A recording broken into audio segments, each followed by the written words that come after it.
Hola a todos, muy buenos días. Un gusto saludarlos desde aquí de la ciudad de Buenos Aires en este evento organizado por Transparencia Venezuela para conversar y reflexionar también sobre distintos casos de corrupción que han ocurrido en los últimos años entre Argentina y Venezuela. Corrupción que ha funcionado en ambos casos con el aval del Estado a través de un fideicomiso bilateral y de acuerdos bilaterales que se firmaron.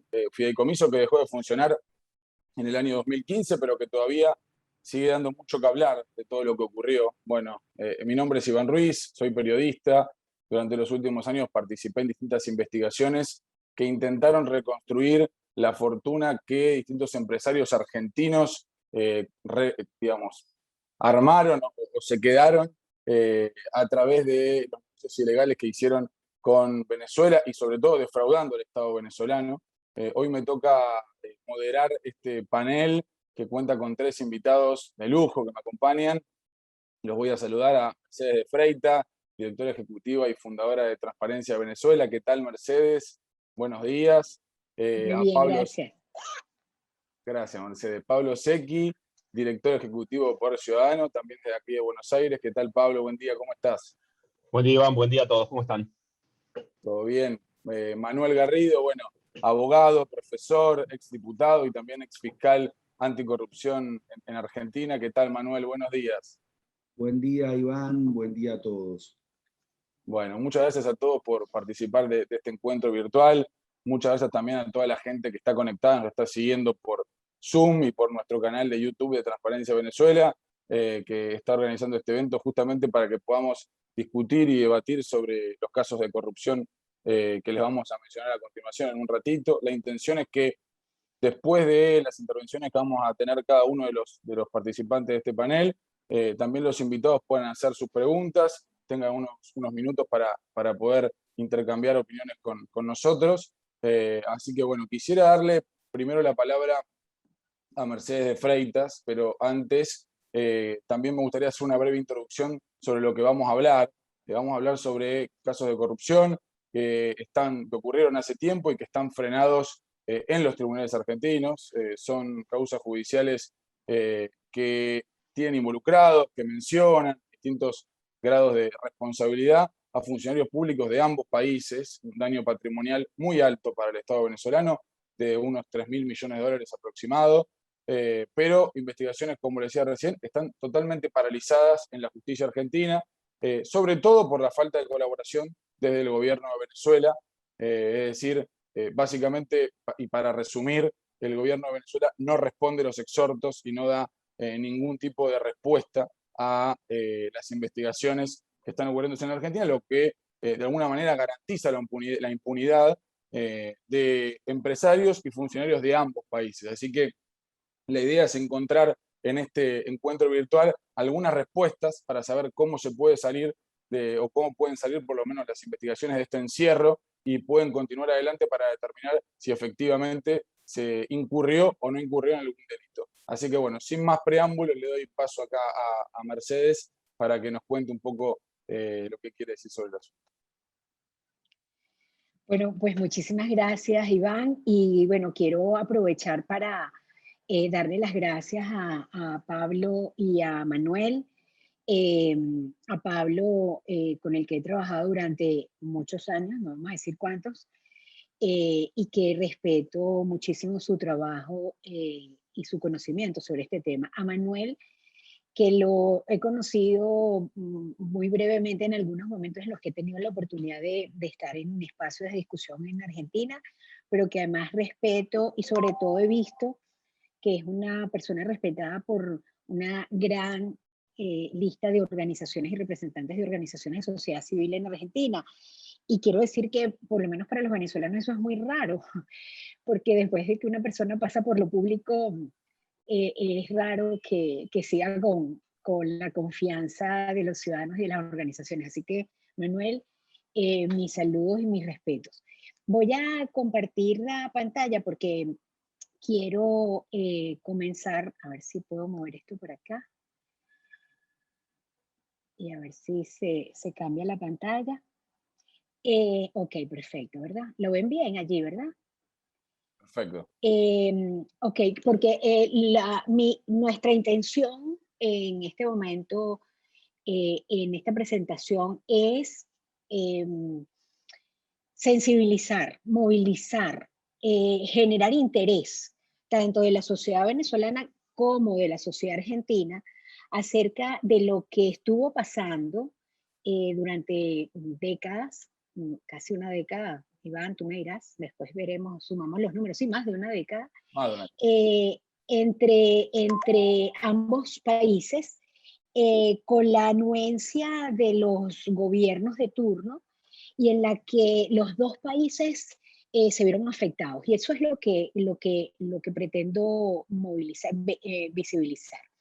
Por un lado, comenzar diciendo que una de las, creo que de los temas que más repetimos en Transparencia Venezuela, y es que en Venezuela la gran corrupción se consolidó, se inició como una figura muy particular desde el 2003, con algunas decisiones muy importantes que se tomaron, que lo transformó en un patrón de gran corrupción.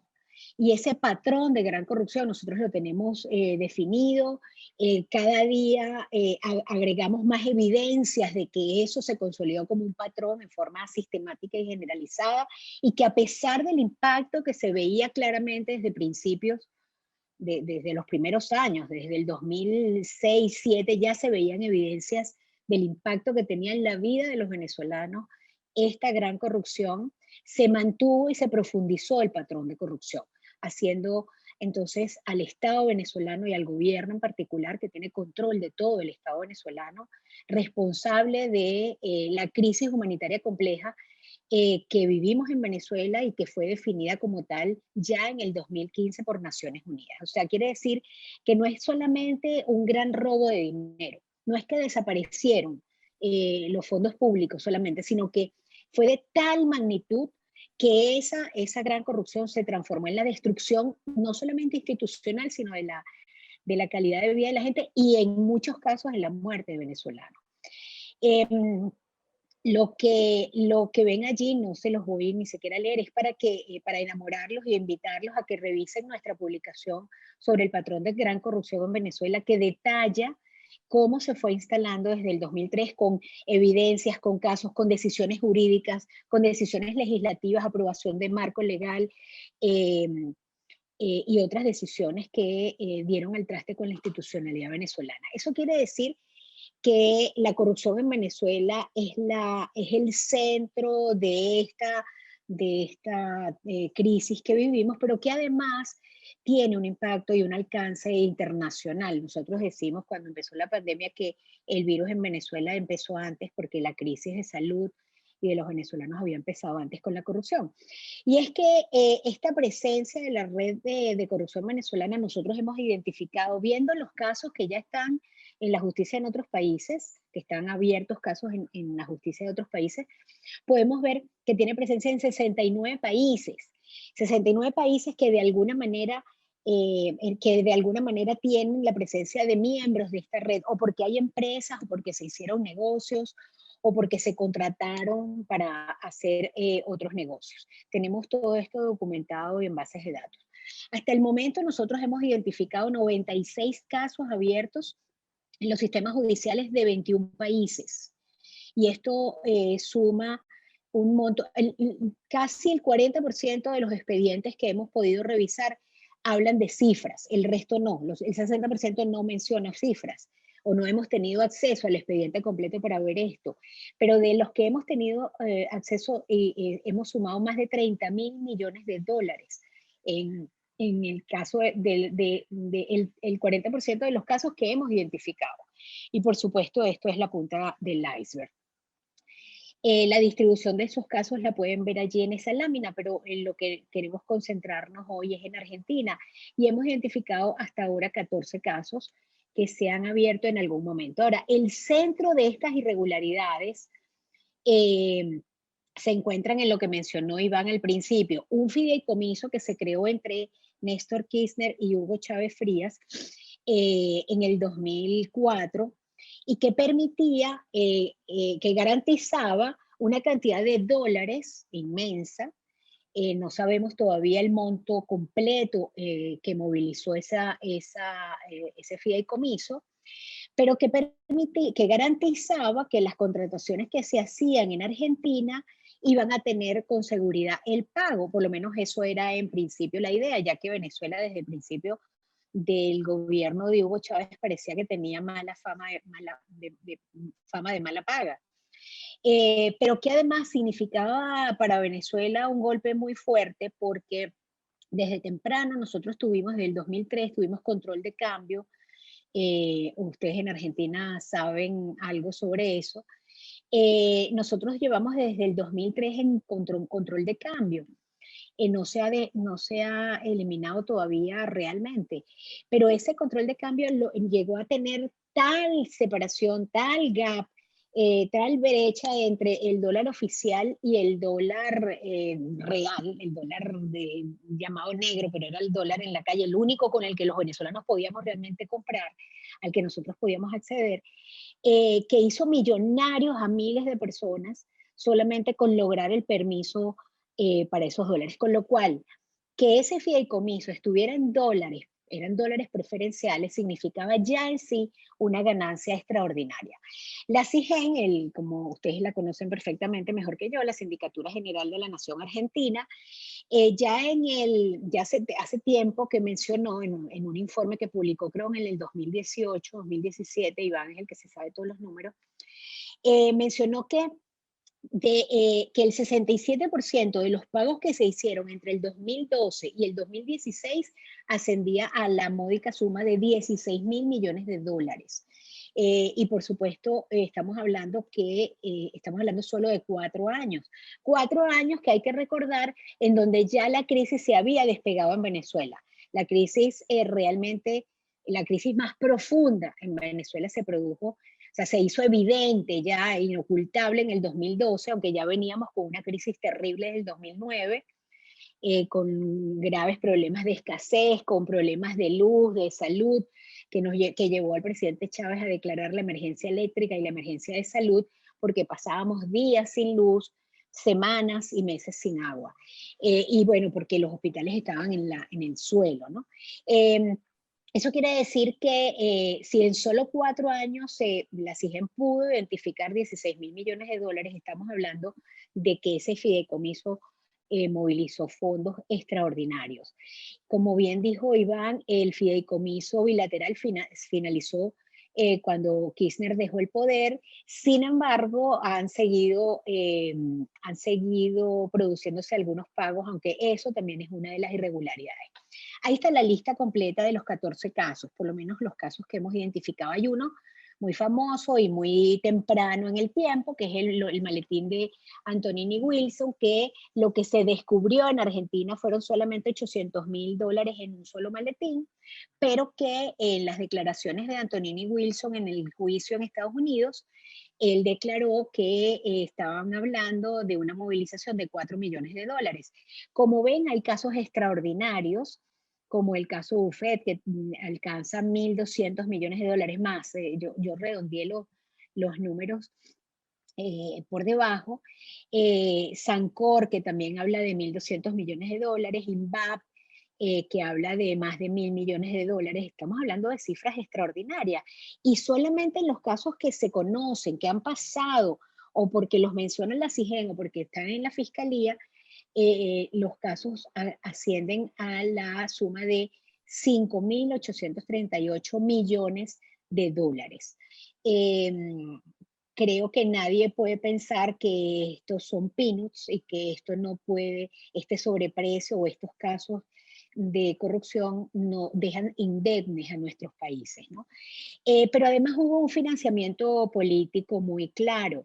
Había una relación estrecha entre los dos presidentes Kirchner y esa relación que se produjo durante muchos años no fue una relación objetiva, fría, seria, basada solamente en intereses comerciales, sino que, por supuesto, detrás había todo el interés político de los apoyos internacionales que eso significaba en los espacios internacionales. Pero yo les quiero mostrar además qué significó eso para Venezuela y Argentina.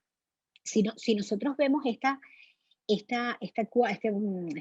gráfico, vemos que las exportaciones hacia Venezuela significan un saldo totalmente negativo para Venezuela, ya que en la balanza comercial, ya que las exportaciones de Venezuela hacia Argentina fueron cero, o sea, tienden a cero, es la línea azul casi negra que ustedes ven allí pegada a la línea de las X.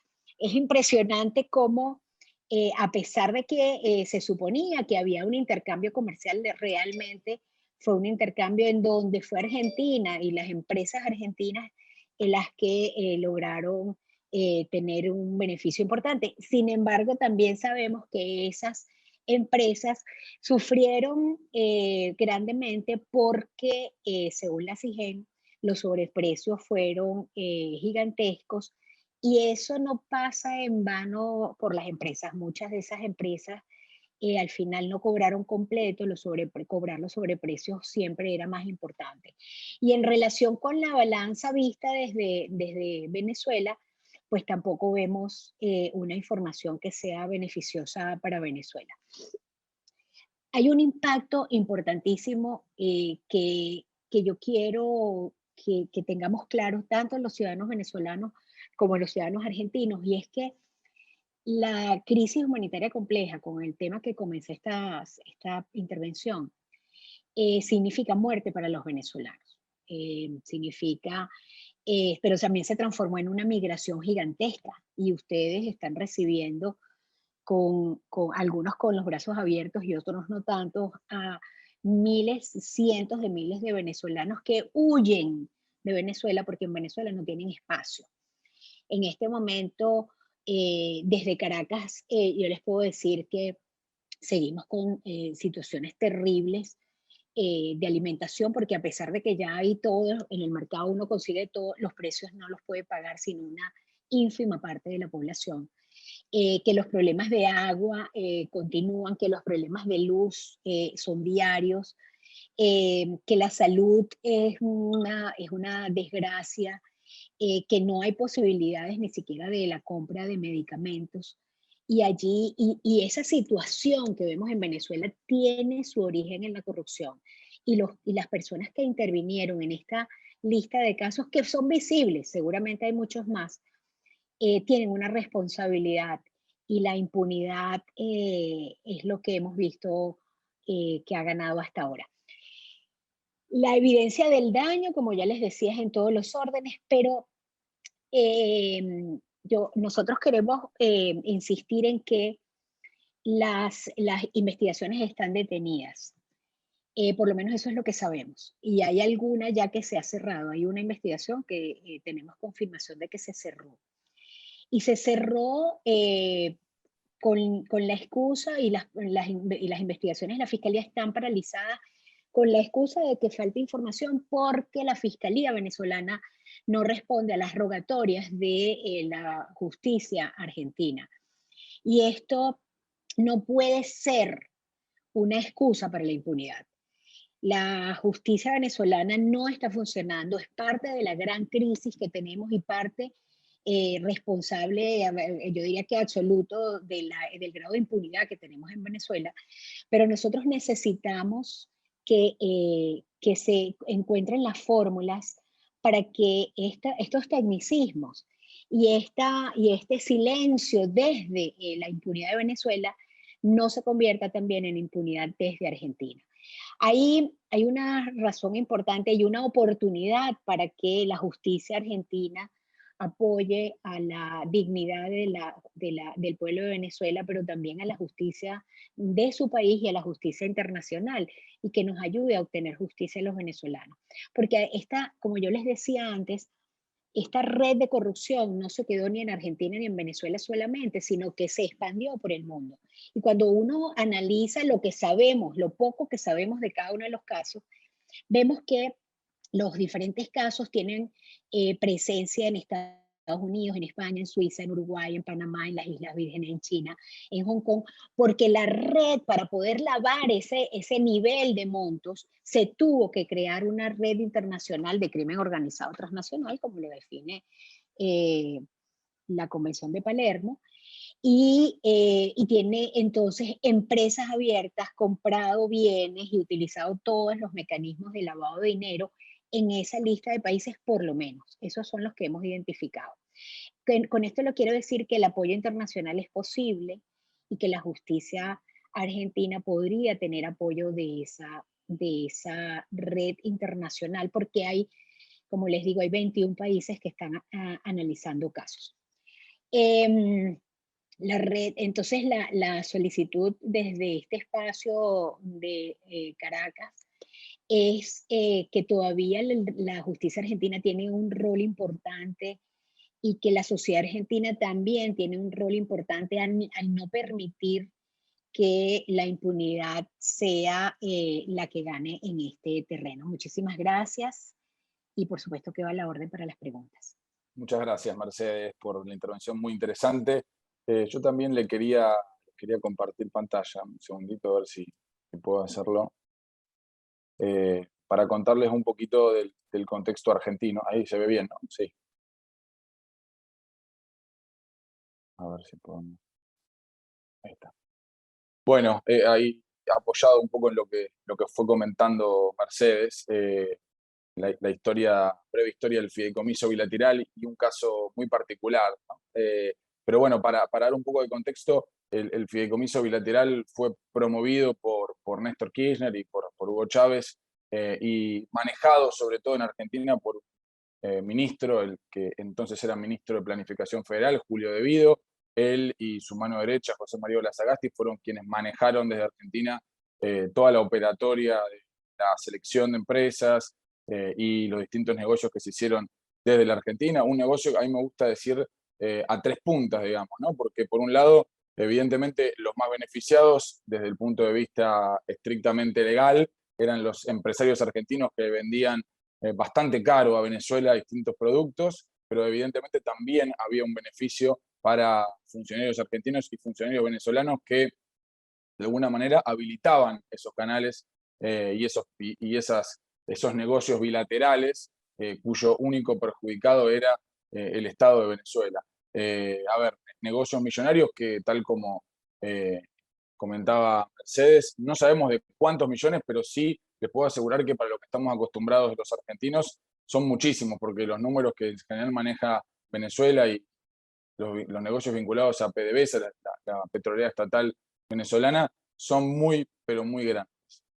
Bueno, también para dar un poquito de contexto, en ese momento ya había una retórica muy antiimperialista, perdón, del gobierno argentino, una política muy intervencionista en el mercado. Venezuela necesitaba productos básicos como alimentos y medicinas. Argentina también comenzaba a atravesar una crisis energética y ahí Venezuela apareció como una vía de financiamiento, de financiación. Además del fideicomiso, hay 230 de acuerdos firmados solo hasta el 2012, después hubo otros tantos más, y Argentina comenzó a multiplicar por 10, o sea, realmente un salto exponencial, el volumen de exportaciones a Venezuela, que esos gráficos que mostraba recién Mercedes.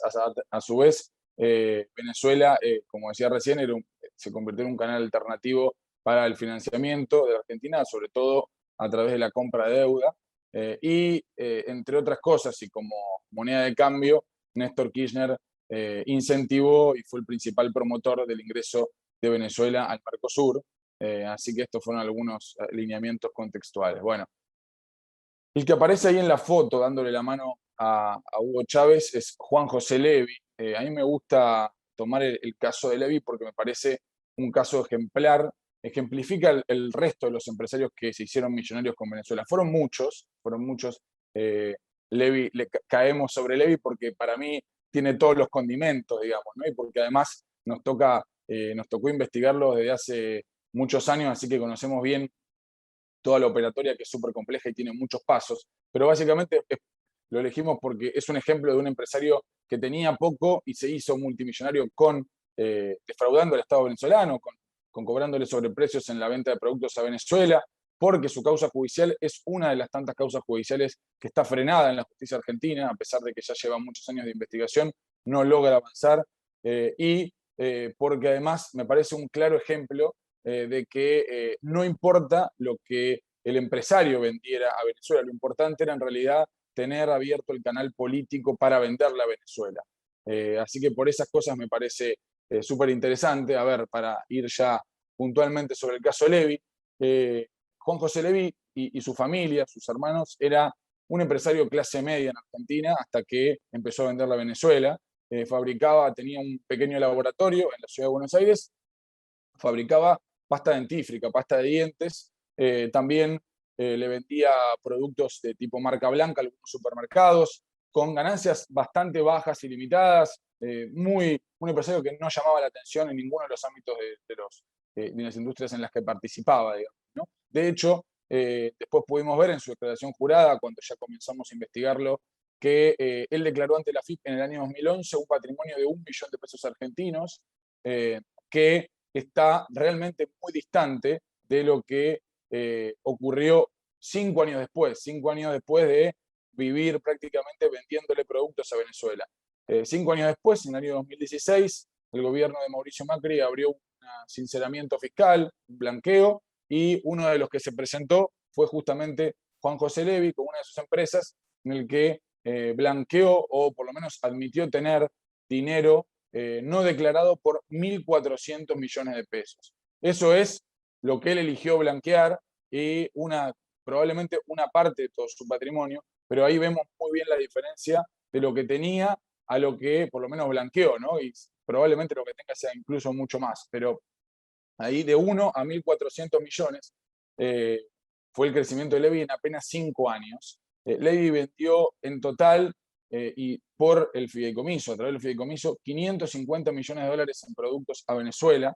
Y a mí me gusta decir que en realidad más que empresario es un intermediario porque le vendió todo tipo de productos. Vendió productos que él fabricaba, pero en realidad esos productos fueron lo que menos le vendió a Venezuela, porque le vendió distintos tipos de productos que uno casi no se puede imaginar, desde detergente, pasta de dientes, obviamente, que era lo que fabricaba, suavizante para la ropa, antenas de televisión. Nada de todos esos productos, casi nada lo fabricaba Levy, sino que básicamente Levy lo que hacía era comprar directamente a fabricantes, porque eran grandes cantidades, grandes volúmenes lo que se le vendía a Venezuela, y revenderle a Venezuela. Esa era la operatoria de Levy, una operatoria que le significaba muchos millones. Esa intermediación de Levy era realmente muy redituable, en gran parte porque cobraban muchísimos sobreprecios que, están calculados en el 300, 400% en algunos productos, pero a mí me gustaría ponerles un ejemplo puntual, por ejemplo, del suavizante para la ropa, que era un producto que Levy vendía, él no lo fabricaba, lo compraba y lo vendía a Buenos Aires a $2 aproximadamente cada unidad. Bueno, a Venezuela lo vendía a más de $8 la unidad, o sea, por 4 era lo que le cargaba, el llamado costo Venezuela, como se le dice acá en Buenos Aires, entre los que vendían por lo menos a Venezuela, porque el principal argumento de los empresarios era, bueno, le vamos a vender más caro porque en Venezuela tenemos muchas posibilidades de no cobrar, tenemos muchas posibilidades de que nos quieran cobrar un soborno cuando ingresamos con los productos, tenemos muchas posibilidades de que el flete tenga problemas para ingresar, entre muchos otros argumentos que esbozaban los empresarios. Lo que los empresarios no reconocían y no decían públicamente era que el fideicomiso les garantizaba un pago por adelantado del 60%, es decir, que con el sobreprecio que ellos les ponían y con ese adelanto del 60%, era ganancia totalmente asegurada. Para poner de vuelta el ejemplo del suavizante para la ropa, si Levy lo vendía a $2 en Buenos Aires, él, si cobraba el 60% de esos $8 que lo vendía a Venezuela por adelantado, o sea que incluso teniendo el producto en su fábrica o en su depósito, ya había cobrado antes de enviarlo a Venezuela por ese suavizante $5 o $6. Con lo cual era totalmente, la ganancia era amplia, amplísima y no había riesgo alguno, porque ya de antemano tenías el dinero en tu cuenta bancaria antes de que pudiera haber algún inconveniente del llamado costo Venezuela, los riesgos venezolanos, digamos, ¿no? Pero bueno, y también me parece interesante el caso Levy, porque fue quizás, por lo menos lo que hemos descubierto hasta ahora, quien más utilizó sociedades offshore y jurisdicciones opacas para mover el dinero, y eso beneficia mucho, ya lo sabemos todos los que estamos aquí, el pago de sobornos, el pago y la recepción de sobornos, ¿no? Las llamadas comisiones. A tal punto que una operatoria que deslumbró a los fiscales y a la justicia argentina, que es que Levy creó una sociedad en China, cosa que no es habitual para los empresarios argentinos, creó una sociedad con sede en China para intentar disimular el sobreprecio. ¿Qué hacía Levy? Con esa sociedad en China le compraba al fabricante chino las antenas de televisión y obviamente nunca decía que esa cuenta china era de su propiedad, simulaba que su empresa en Panamá, un offshore en Panameña, le compraba a su otra empresa china, que él decía no es mía, con un precio ya más elevado que el original que le vendía el fabricante. Y de esa manera intentaba decir, yo no lo vendí con un sobreprecio tan alto, lo vendí con un margen muy acotado de ganancia a lo que me vende esta sociedad china, que él decía que era quien fabricaba, pero en realidad era de él mismo, ¿no? Este esquema sofisticado armó Levy, por eso tragicómico, ¿no? Me gustó contárselos. Pero bueno, para ir cerrando el asunto, el caso de Levy también es uno de los casos más antiguos que está en la justicia argentina y uno de los casos que está bloqueado por la falta de colaboración desde Venezuela. De hecho, el juez Marcelo Aguingi, que es el juez que está investigando el caso en el Foro Penal Económico, envió un primer exhorto a Venezuela hace ya más de 3 años y envió 12 pedidos de insistencia para que ese exhorto sea respondido. Ese exhorto nunca vino de vuelta en la Cancillería Argentina, nunca recibió la respuesta del exhorto por el caso Levy. Incluso el juez Aguinski pidió a la Corte Suprema de Justicia de Argentina que intervenga ante el presidente Alberto Fernández a ver si había alguna posibilidad de llegar a un acuerdo diplomático, un acuerdo entre, digamos, políticos, digamos, ¿no? Entre primeros mandatarios, para que siguiera adelante la investigación y se pudiera determinar si efectivamente hubo o no hubo un delito, y tampoco hubo caso porque la Corte Suprema rechazó ese pedido, así que sigue la investigación en stand-by. No es la única, son por lo menos entre 10 y 12 investigaciones que están llevándose adelante en la justicia argentina que requieren, están esperando básicamente la respuesta desde Caracas, respuesta que no llega y que muy probablemente no va a llegar mientras esté Nicolás Maduro en la presidencia, por una cuestión básica, porque involucra a funcionarios venezolanos como por ejemplo Américo Mata, Félix Osorio, entre otros, y también involucra a exfuncionarios argentinos como Julio De Vido, como les conté recién, como José María Lazagasti, como Ricardo Echegaray, ex titular de AFIP y de Aduana, Claudio Uberti, entre muchos otros mencionados.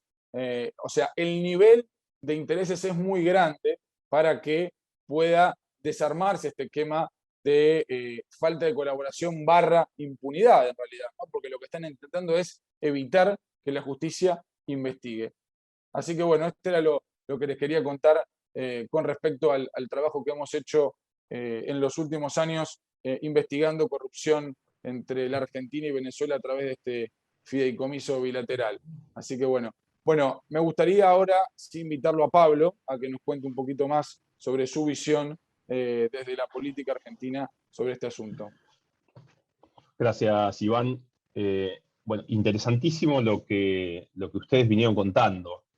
Me queda poco para desarrollar sobre lo que pasó en esos tiempos, y justamente voy a lo que decía Iván, a ver si podemos analizar políticamente lo que sucedió y lo que sucede actualmente, de por qué no avanzan las investigaciones en Argentina, que los fiscales y los jueces tienen un desafío enorme y un compromiso no solo con nuestro país, sino también con Venezuela. Abro paréntesis, le digo a Merchi que una de las mejores cosas que nos ha pasado, me parece, en el país en los últimos años fue recibir a los venezolanos. Yo creo que hemos mejorado mucho como sociedad, incorporando a los hermanos venezolanos que verdaderamente han traído mucha alegría a nuestro pueblo, pero lo digo en serio, fue una gran noticia dentro del drama que están pasando ellos y todos los venezolanos.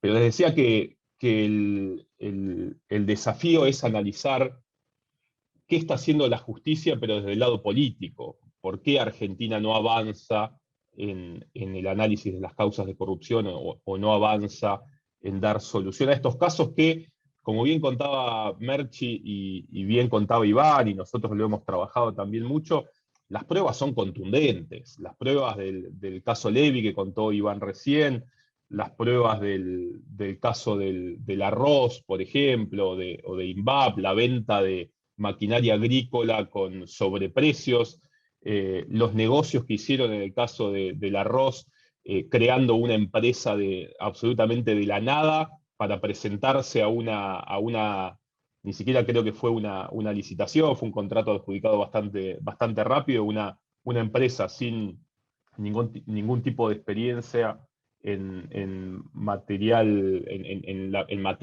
arrocera, ganando un contrato millonario con un presupuesto demasiado abultado, inclusive para los hechos de corrupción. Acá en Argentina hablábamos siempre del 10% que se llevaban las coimas, y en Venezuela empezó a ser un 15% y hasta un 20% los negocios en los cuales se pagaban coimas.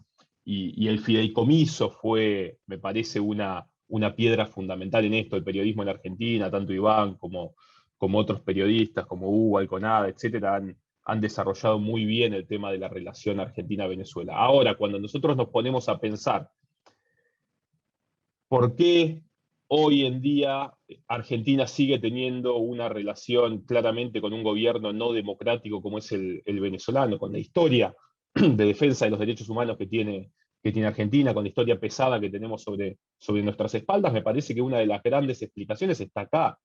No está solamente en un tema ideológico, que indudablemente la relación al principio entre el gobierno de Néstor Kirchner y el de Hugo Chávez Frías pasó por una relación ideológica, complementada obviamente por lo comercial y finalmente por hechos de corrupción.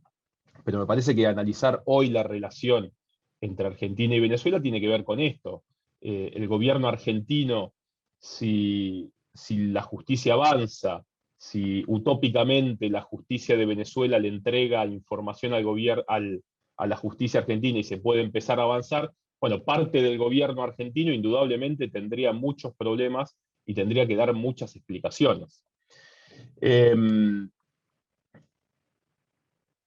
Indudablemente, yo estaba repasando hace un rato los tipos de delitos o en qué problemas que nosotros analizamos continuamente está enmarcado la relación de Argentina y Venezuela. Indudablemente hubo gran corrupción en el medio, hay ausencia de transparencia, hubo utilización discrecional de recursos públicos de ambos lados de la frontera.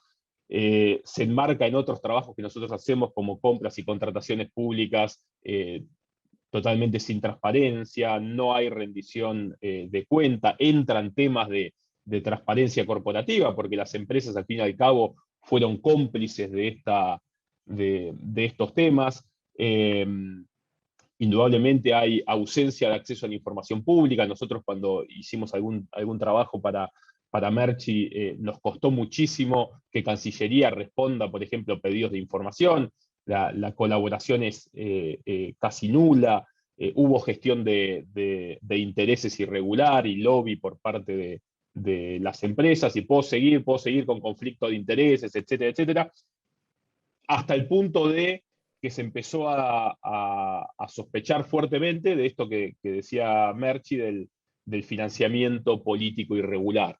Y ahí hubo dos casos muy especiales. Uno que tiene que ver con la macroeconomía de Argentina, porque extrañamente Venezuela pasó a ser uno de los principales proveedores de capital a la Argentina, ¿sí?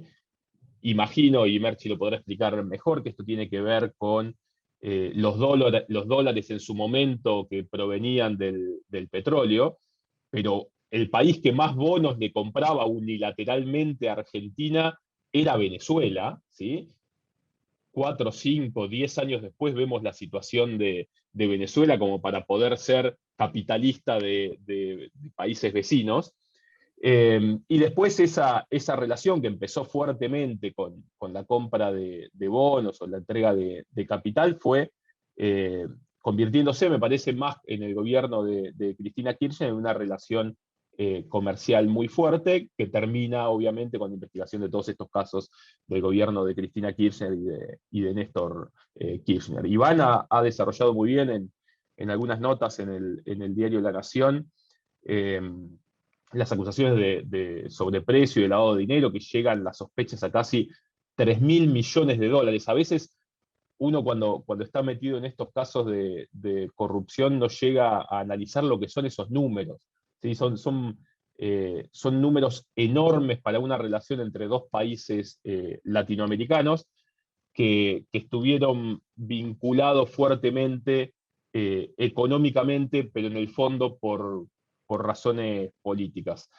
Hay otros casos, el caso que mencionaba Merchi, que tuvo que ver con la valija de Antonini, la famosa valija de Antonini Wilson, persona que dijo que nunca había estado en la Casa Rosada y poco tiempo después aparecieron videos de él ingresando a un acto en la Casa Rosada. La Casa Rosada es la casa de gobierno en Argentina, y que finalmente verdaderamente creo que no terminó de quedar claro para qué fue ese dinero que vino en un avión desde Venezuela y entró a la Argentina. En un principio se sospechaba fuertemente que tenía que ver con el financiamiento de la campaña electoral de la presidencia de Cristina Kirchner, y luego se empezó a sospechar un poco más en un clearing bancario, en una especie de clearing bancario que venía a equilibrar la balanza de deudas entre Argentina y Venezuela, muy vinculado a los sobornos pagados en el famoso fideicomiso. Lo más curioso de todo esto, cuando Argentina dice que la justicia venezolana no ayuda, nosotros tenemos la teoría de que no es 100% necesario de que la justicia venezolana ayude. Nosotros no esperamos, básicamente, que la justicia venezolana en este contexto pueda ayudar, pero nosotros tuvimos un embajador, el embajador Saduz, que en el año 2005 mandó un cable oficial, no fue un comentario, ¿sí? Porque acá se lo deslegitimó mucho en cierto momento, se lo ninguneó, como decimos nosotros, pero fue un cable oficial de la embajada diciendo que existía una embajada paralela que comerciaba, que ayudaba a comprar y vender, y principalmente exigía un pago de coimas que estaba a cargo, si no me equivoco, de Uberti. Lo que se decía en Argentina era que cuando se cerraba una negociación, por ejemplo, en las compras de maquinarias o de arroz, entre la empresa argentina y el gobierno venezolano, inmediatamente había un funcionario del gobierno argentino que pedía una reunión oficial, pero no de la embajada, sino de la embajada paralela, y ahí se producía el pedido del 15%, el 20%, el 10% de la coima. Entonces, lo más curioso de este caso de gran corrupción, hablamos de gran corrupción porque estamos hablando de mucho dinero, estamos hablando de altos mandos de ambos gobiernos involucrados. Estos casos de gran corrupción, lo que nos sorprende es toda la ingeniería que hubo atrás preparada, una ingeniería que tuvo que ver inclusive con las finanzas públicas argentinas, porque cuando hablamos de la compra de bonos del gobierno venezolano a Argentina, tuvo que ver con casos de finanzas públicas, tuvo que ver con casos de sobornos entre empresas, pero lo que se ve claramente es un engranaje de corrupción creado específicamente para que Argentina y Venezuela terminen favorecidas mutuamente sus funcionarios públicos y no tanto los países en sí mismos. Ojalá algún día, y yo creo que esto va a suceder cuando la situación de Venezuela termine de padecer estos gobiernos que está padeciendo, me parece que va a salir mucha información que va a complicar mucho, no solo a los funcionarios venezolanos, sino que va a terminar de ratificar un montón de información que tenemos nosotros acá. Entonces,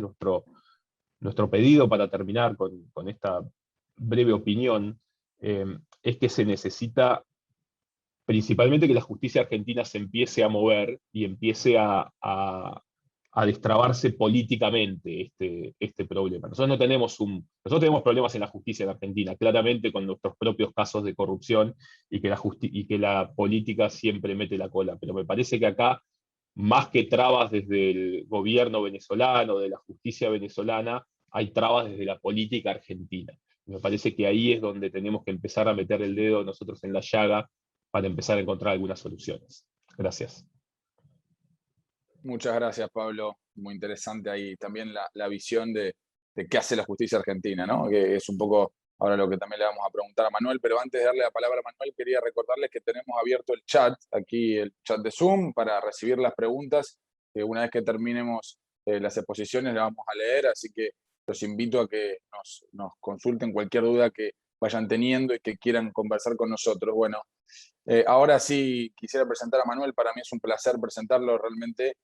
Bueno, ex diputado, ex fiscal y sobre todo una persona que me gusta porque convivió con la corrupción por dentro como ex fiscal anticorrupción y como decía Mercedes al comienzo, dejó de estar en ese lugar y no le ocurre lo que le ocurre actualmente a muchos políticos que no pueden caminar por la calle, que los insultan, él todo lo contrario, lo invitan para hablar de casos de corrupción. Así que, Manuel, bienvenido. Bueno, muchas gracias, Iván. Quiero agradecerte a vos por la invitación y a Transparencia de Venezuela, Mercedes, y por supuesto, digamos, también agradezco la ocasión de compartir el panel con Pablo. Qué difícil el tema, ¿no? Digamos, está claro, y Mercedes expuso con precisión los efectos negativos y perjudiciales de la corrupción. Y el problema de las investigaciones que no llegan a destino, se demoran, un problema que es endémico en general en los casos de corrupción en la Argentina, en donde por diversos factores las causas se demoran de manera indefinida o nunca llegan a destino. Uno de los problemas que se da en las investigaciones de corrupción es precisamente que se trata de delitos que atraviesan fronteras. Eso genera una dificultad adicional en las investigaciones que tiene que ver con recopilar esa información de todo, digamos, de los hechos que se van produciendo en distintos países. Por supuesto que esta dificultad no es un tema nuevo. O sea, la cuestión de la investigación eficaz de la corrupción versus la realidad es algo que caracteriza la lucha de las organizaciones de la sociedad civil como Transparencia Internacional y también de aquellos que hemos estado, digamos, de alguna manera involucrados en lo que tiene que ver con promover la persecución de los hechos de corrupción.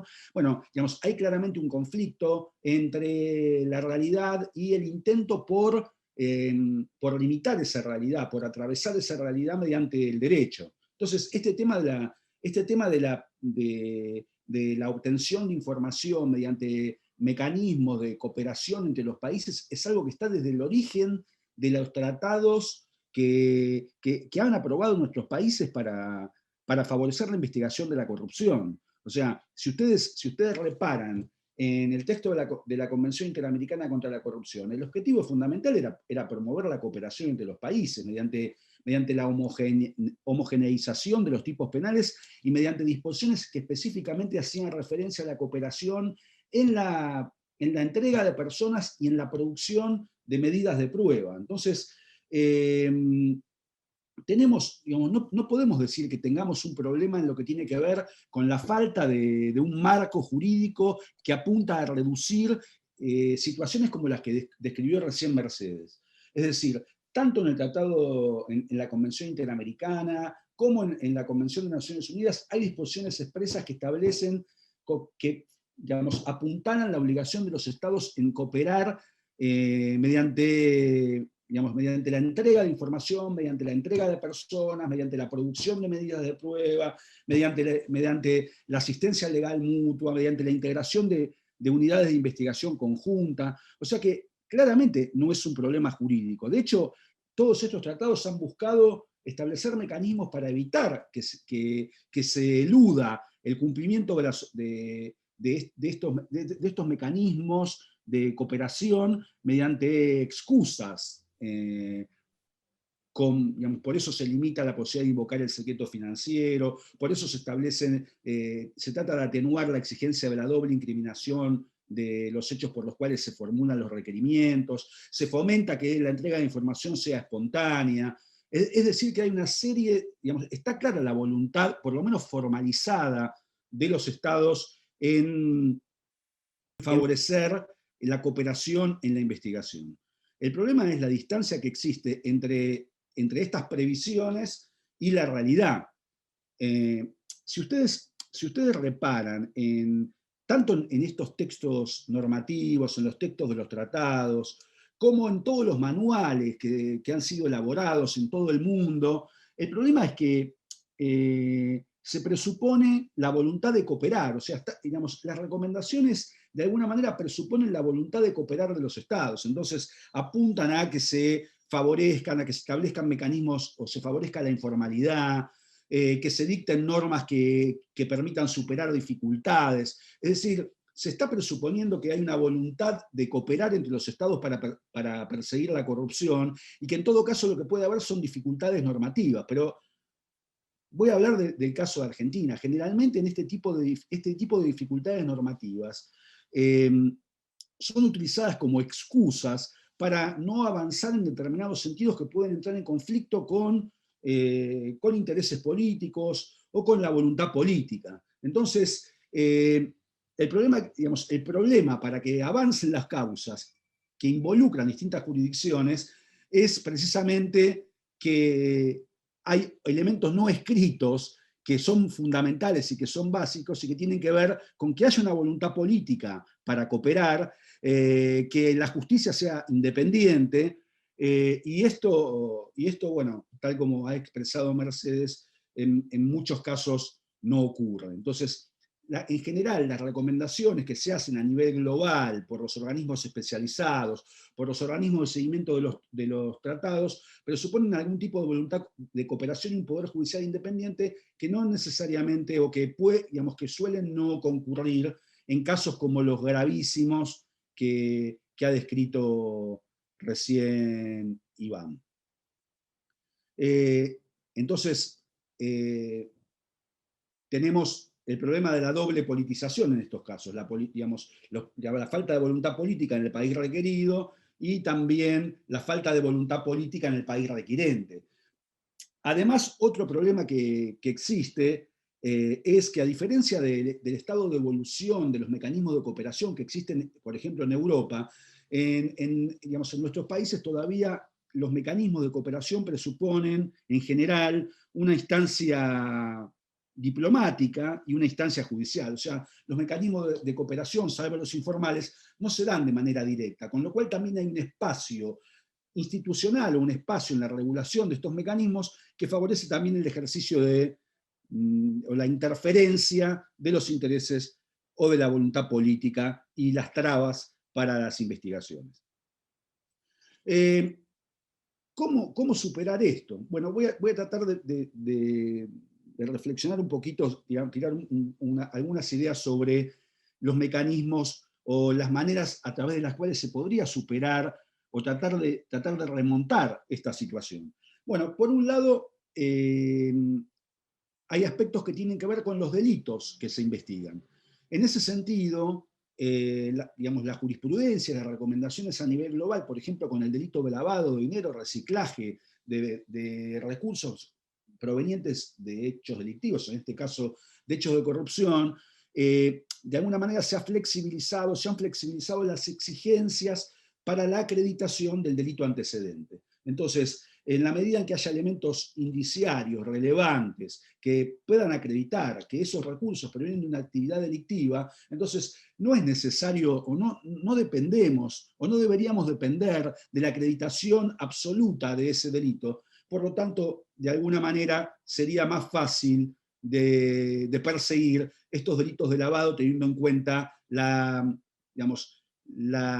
reducción de las exigencias probatorias en relación con la acreditación del hecho antecedente, en este caso los hechos de corrupción que se habrían cometido en otras jurisdicciones. Otra alternativa que podrían explorar, o que deberían explorarse por parte de la justicia en el país requiriente, tiene que ver también con la facultad de adecuar el caso a tipos penales que no requieran, o que no estén tan atados, o no dependan tanto de esa información que no es posible obtener. Por ejemplo, figuras delictivas en las cuales se sanciona la evasión impositiva, falsedades documentales, la figura de enriquecimiento ilícito en nuestro derecho, la posibilidad también de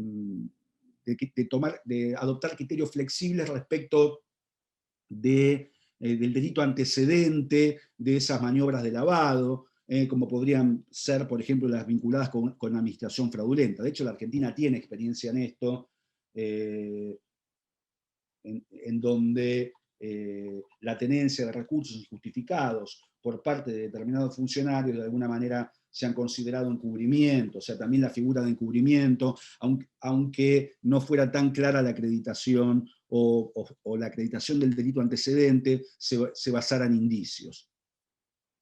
Otro elemento fundamental, y del que se habló hoy, lo dijo claramente Mercedes, tiene que ver con la búsqueda de información en otras jurisdicciones. Por lo que decía Mercedes, teniendo en cuenta que ese dinero circula a través de distintos países, mediante transferencias de dinero, transferencias bancarias, operación de determinadas sociedades. Entonces también hay una manera de obtener información, no necesariamente requiriéndola directamente al país que está bloqueando la provisión de información. Es decir, que justamente por esta característica de estos delitos, de atravesar distintas jurisdicciones, también es posible obtener información de muchas otras jurisdicciones que quizás sean más cooperativas para acreditar estos hechos. Bueno, por supuesto, otra vía que sobre todo la sociedad civil debe explorar, tiene que ver con el impacto de los mecanismos de supervisión. La posibilidad de hacer funcionar los mecanismos de supervisión de los tratados y de los mecanismos internacionales. De hecho, el problema que tenemos acá es cuando nosotros empezamos a trabajar en la Oficina Anticorrupción, de alguna manera promovimos que la Argentina ratificara las convenciones internacionales contra la corrupción, porque pensamos que justamente la vinculación a esos tratados internacionales podía generar un feedback o una exigencia de cumplimiento y de respeto a la independencia de los organismos anticorrupción y a las investigaciones derivado de la exigencia internacional. Por supuesto que estos mecanismos, ustedes sabrán, por supuesto que tienen cierta debilidad.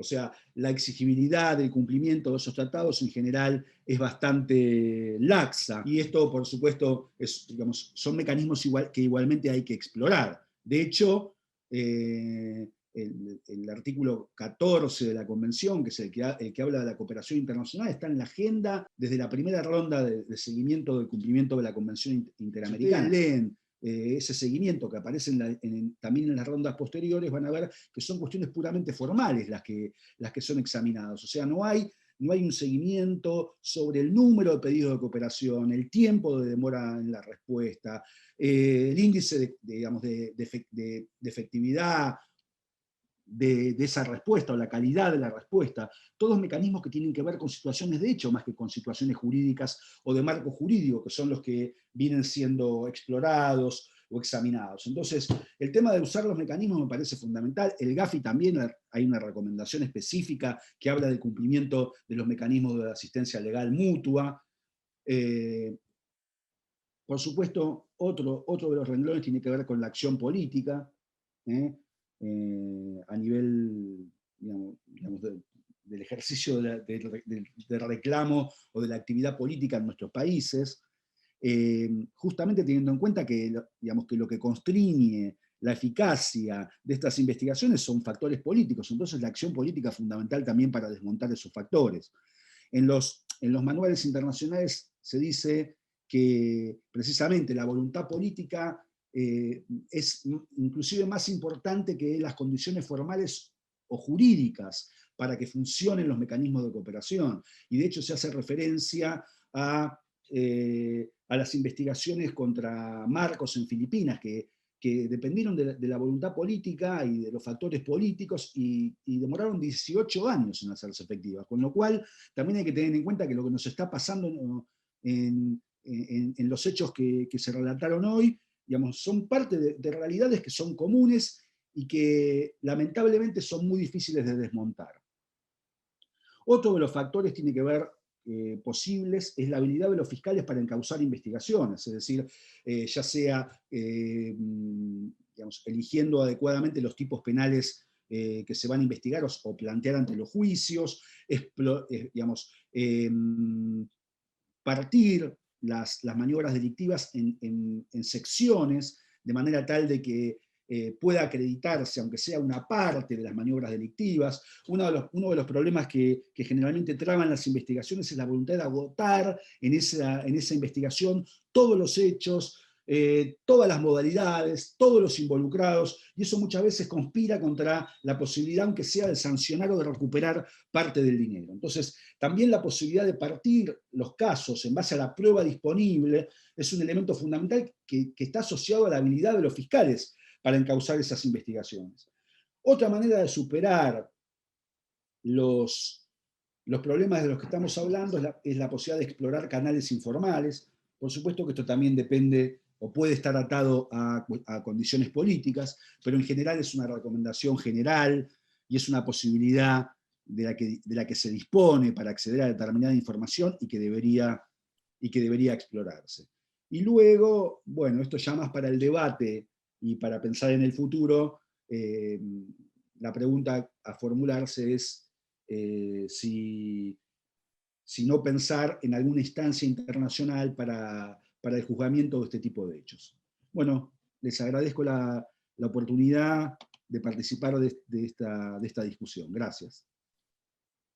Muchas gracias, Manuel. Muy interesante. Me quedo con algunos conceptos picando para después algunas preguntas, pero el tema de la voluntad, ¿no? que parece que no hay mucha de ninguno de los actores involucrados en el asunto. Pero bueno, vamos a abrir la ronda de preguntas.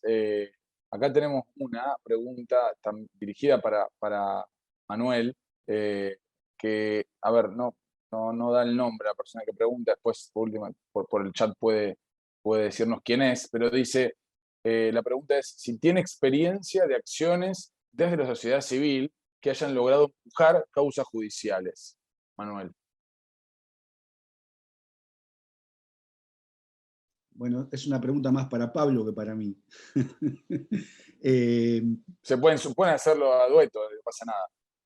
Mirá, yo creo que sí, que en Argentina hay una experiencia también con la participación de organizaciones de la sociedad civil mediante la participación en causas, mediante la solicitud de información sobre causas en trámite, la posibilidad de actuar como amicus curia. Digamos, yo creo que la sociedad civil, de hecho, en varias investigaciones ha tenido las facultades o ha dado un impulso a investigaciones. Y por supuesto, además, la sociedad civil tiene un espacio en los espacios de seguimiento del cumplimiento de esas obligaciones. Si estamos hablando de cooperación internacional, son puntos que son objeto de seguimiento y la sociedad civil tiene una voz para plantear ahí, pero mejor que lo responda la sociedad civil, no yo.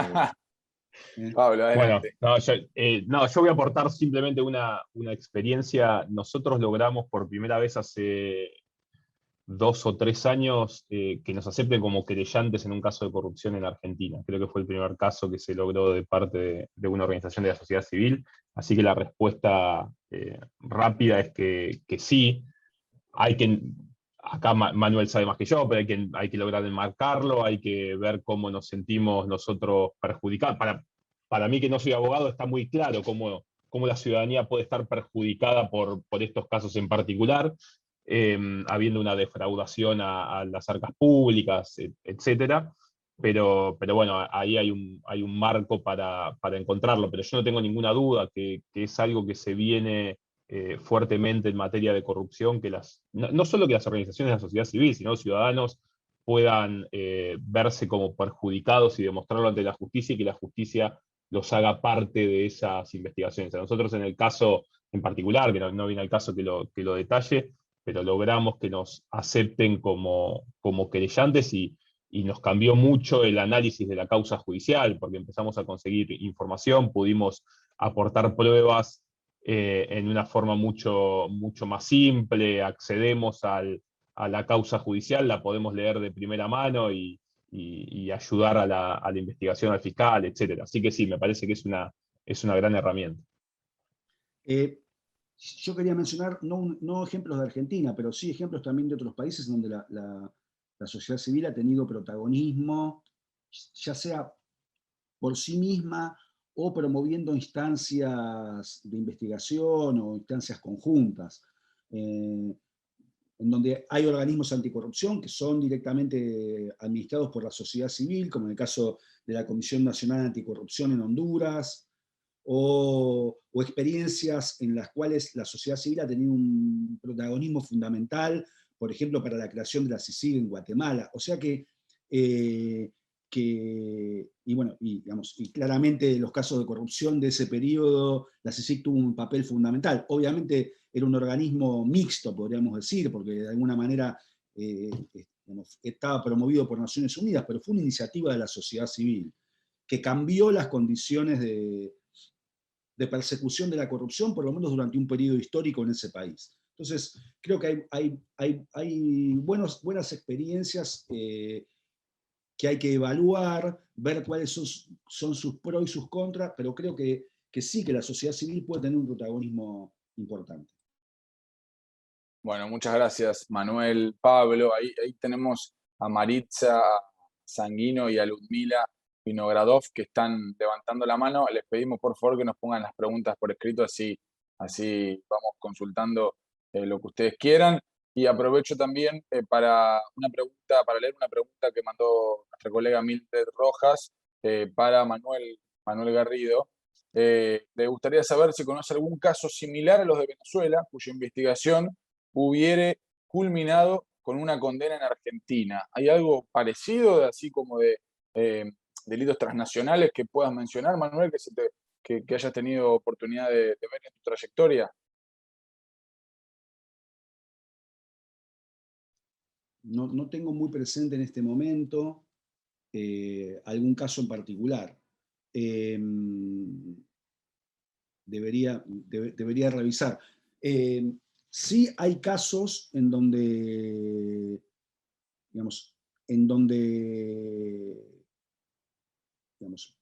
sin información concreta o muy precisa sobre delitos antecedentes, la justicia llegó a condenar. Pero bueno, también hay un problema endémico de la Argentina que tiene que ver con la falta de condenas de casos de corrupción, pero no tengo presente en este momento algún caso. Ok, perfecto. En mi experiencia, sobre casos de corrupción transnacionales en general, debo decir que hasta ahora casi todos los casos que he visto no ha habido ni siquiera una condena, con lo cual evidentemente es un delito bastante nuevo por lo que cuentan jueces y fiscales, y les cuesta bastante poder llegar a una conclusión, digamos, a un cierre del caso.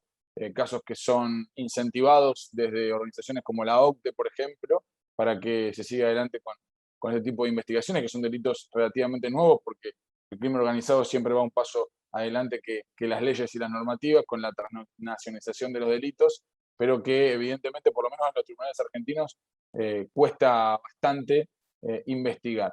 Bueno, quería leer la pregunta de Leticia Núñez, que es venezolana, dice, y dice que, les puedo decir, leo textual, que la Fiscalía de Venezuela nunca va a responder al gobierno argentino.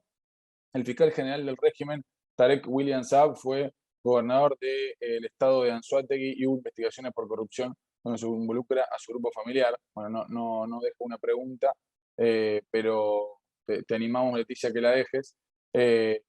Y Ludmila nos pregunta ahora sí, que le gustaría saber qué ha pasado con el caso del arroz, donde la hija predilecta de Chávez, María Gabriela Chávez, ha sido citada en los tribunales argentinos y cómo terminó ese caso. Que si quieren que lo responda yo esa, que justamente escribimos hace un tiempo, que el caso se cerró, fueron sobreseídos los empresarios de la familia Vignati, que fueron los que a través de la empresa BioArt lograron venderle a Venezuela con bastante sobreprecio. La decisión fue tomada por el juez Daniel Rafecas y sobre todo a instancias de la fiscal Paloma Ochoa, que era la fiscal que investigó y fue quien determinó que no se podía justamente asegurar que hubiera un sobreprecio o una venta por un precio más elevado que el precio de mercado. Tampoco se podía asegurar, o era prueba contundente, que la empresa se había creado solamente para venderla a Venezuela, porque se había creado justamente un año antes y había hecho alguna operación anterior a la venta a Venezuela, con lo cual, por todas esas razones, la fiscal pidió el sobreseimiento de los empresarios y el juez tomó esa decisión sin muchas más herramientas tampoco para hacer sobre el asunto. María Gabriela Chávez no estaba involucrada formalmente, o sea, si bien había sido mencionada en el expediente, no estaba imputada en el caso, o sea, no estaba entre las personas investigadas, así que esa fue una de las causas que incluso Mercedes la mencionó al comienzo de su exposición como uno de los fracasos, digamos, de las investigaciones de la justicia argentina en casos venezolanos. Ramiro Orias dice que, dado que los ministerios públicos suelen ser órganos bastante cerrados y celosos, se podrían comentar alguna idea de buena práctica que podría promover la colaboración entre fiscalías y organizaciones de la sociedad civil en temas de corrupción. Bueno, buenas prácticas ya nos ha dado muchos ejemplos, Manuel, de reglamentos y normativas internacionales que evidentemente no funcionan en la práctica, ¿no? O sea, una cuestión más de voluntad que de normativa. Pero bueno, voy a hacer una pregunta yo, me voy a tomar el atrevimiento de preguntarle a Pablo, porque de alguna manera el tema del fideicomiso, y por lo menos lo que dejó el fideicomiso, ¿no? Las investigaciones judiciales, atravesaron a varios gobiernos, porque se hizo durante el gobierno de Néstor Kirchner, después continuó durante el gobierno de Cristina, terminó durante el gobierno de Mauricio Macri, y ahí comenzaron varias de las causas, pero a diferencia de muchas otras causas que ocurrieron en los tribunales argentinos, que empezaron durante el gobierno de Macri y que sí avanzaron a mucha velocidad, en este caso, a pesar de tener durante 4 años un gobierno más cercano a la oposición, digamos, de Maduro en Venezuela, no avanzaron tampoco las causas. Pero, ¿a qué se debe este fenómeno de que no importa quién esté en la Casa Rosada, los casos de Venezuela avanzan poco y nada? La verdad que es una pregunta dificilísima, no tengo una respuesta clara. Nosotros logramos durante el gobierno de Cambiemos conseguir un poco más de información, obviamente. Ahí la Cancillería se movió un poquitito más y principalmente logramos hacer algunos pedidos de información al Ministerio de Economía y ahí se fueron respondiendo, pero es cierto que las causas no terminaron de avanzar. Nuevamente, recordemos que este es un caso en el cual está metida la política, pero también la justicia tiene muchas deudas al respecto. Y la justicia muchas veces necesita la ratificación del que está en el gobierno y de que esa persona va a seguir en el gobierno muchas veces para poder avanzar con las causas judiciales. O sea, cuando cambia el gobierno no terminan las influencias judiciales de un ex gobierno, y los jueces no cambian de un día para el otro porque cambian los gobiernos en particular. Entonces, me parece que hay una lógica en el caso Venezuela de que no se le dio prioridad tampoco en la justicia argentina. Incluso vos sabés bien que se avanzó en deslegitimar las opiniones, por ejemplo, del ex embajador Sadous. Cuando vos vas a leer el expediente ese, más o menos las pruebas contra él eran que los empresarios negaron que haya habido coimas en el caso venezolano, con lo cual resulta bastante llamativo, más allá de algunas contradicciones que tuvo él o confusiones que tuvo en sus declaraciones. Pero ¿por qué no se terminó de avanzar? La verdad que no lo sabemos, como no sabemos cómo no se apretó el acelerador en muchos otros temas durante ese gobierno. Pero indudablemente es un tema que va a largo plazo, y me parece que la justicia en Argentina tiene que cambiar fuertemente para poder avanzar en muchos casos de corrupción, y no solamente en este en particular. Y obviamente la vuelta de algunos funcionarios kirchneristas al gobierno, a primera plana del gobierno nacional, hizo que esto se termine de empantanar del todo. Bueno, ahí está, clarísimo, Pablo. Ahí, hablando de largo plazo, Leticia pregunta si el caso de Antonini sigue siendo investigado en Argentina. Leticia Núñez, sí, sigue siendo investigado. Esto ocurrió en 2007, estamos en 2021, llevan 14 años de investigación, todavía sin respuesta, está en proceso. Creo que es un buen ejemplo, ¿no? Como para ir cerrando este evento, de que 14 años después hay poca respuesta de lo que pasó con Antonini Wilson y aquella valija. Así que les agradezco mucho a todos, a Mercedes, a Manuel, a Pablo, bueno, a todos los que están del otro lado escuchándonos en Zoom y en nuestro canal de YouTube. Y seguimos en contacto por redes sociales y para volver a debatir sobre este tema de la corrupción entre Argentina y Venezuela. Les agradezco mucho y hasta la próxima.